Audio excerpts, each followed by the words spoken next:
So yun mga lalag, bilis-bilisan ko lang ito.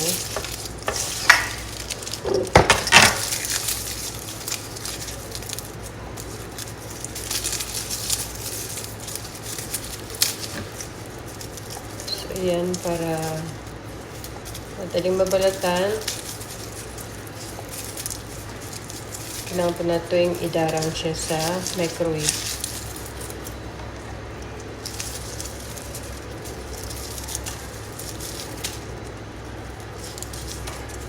Kasi po, sayang po kasi din ng bawang marami.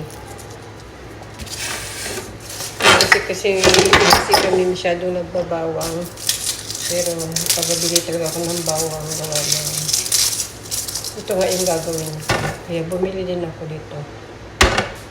Apple cider vinegar, napakamahal. Dito is 25 real. Yan ay original apple cider.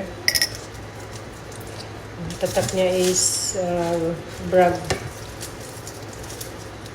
Maraming apple cider na organic. Pero yan lang yung pinili ko. Dahil umiinom po ako niyan, yung tubig ko, nilalagyan ko rin. So ngayon, ang tubig ko ay ito yung tubig ko. Hindi ko na muna siya nilagyan kasi may lemon na siya. Pero pag once na magtubig ako, isang kutsara nilagay ko niyan. Then, isang kutsara nito.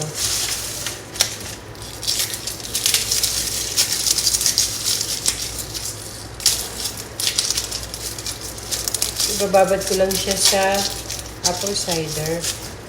Then, every day, kasi yung bawang maanghang ito, di ba? Pag mababad na siya sa apple cider vinegar, mawawala na yung kanyang anghang ng ito. Kaya, kaya na natin kainin. Nguyain natin. Actually, pag minsan wala akong gamot, kaya baka hindi mo na ako mag-inom ng maintenance kung baka ito na yung aking i-take muna.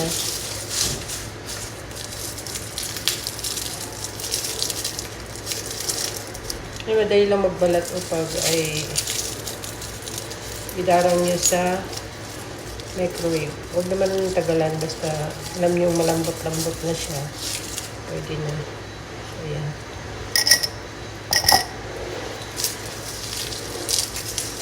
So, nagmamadali ako guys kasi magluto ako. Lutuan ko yung aking alaga.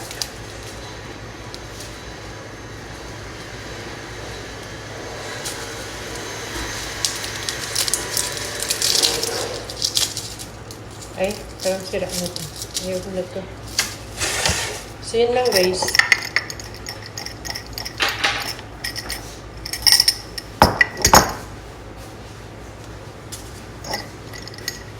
So, ito yung bawang ko. Then, lagyan ko sa ng apple cider vinegar.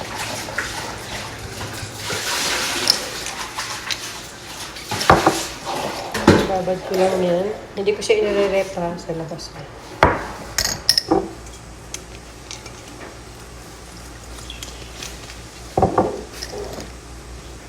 Ito na yun.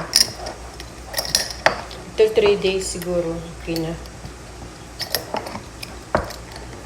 Basta masusok lang yung ano natin. Ay, teka muna. May balat.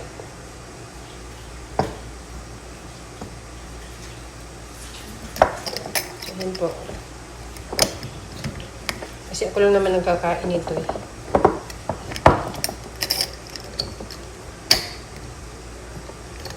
Susunod natin ng maigi. Anong nangyari dito? Tayo malak.